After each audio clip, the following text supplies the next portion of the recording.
Yeah. Roka DJ Flames, with my rhymes, detective.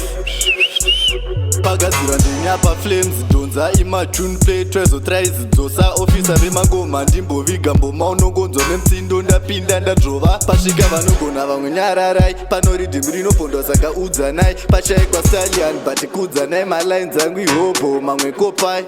kuno tinotovaita serious bullying vanogona tisipo ava havatiruli chekubottom game ndinomanyisa rurimi apa malumila nekuti hamulumi wangu tinotovaita serious bullying vanogona tisipo ava havatiruli chekubottom game ndinomanyisa rurimi apa malumila nekuti hamulumi emakome the big daddy finally place are that mighty verenga vanozvigona vangani ndine rangu skill handikope patani hey boy anyway misefu ndofadza people bvunza chikanda 44 ndopedza njito vaiona ndina flames vakasaiza chipo chakazoputika chagwinwa naelda vincho kuno tinotovaita serious bullying vanogona tisipo ava havatiruli chekubottom game ndinomanyisa rurimi apa malumila nekuti hamulumi wangu tinotovaita serious bullying vanogona tisipo ava havatiruli chekubottom game ndinomanyisa rurimi apa malumila nekuti hamulumi pagadzirwa ndinyapa flames donza ima tune play trezo tries dzosa officer vemangoma ndimboviga mboma unongonzo nemtsindo ndapinda ndadrova pasvika vanogona vamwe nyararai pano riddim rinopondwa saka udzanai pachaikwa stallion but kudzanai malines angu ihobo mamwe kopai kuno tinotovaita serious bullying vanogona tisipo ava havatiruli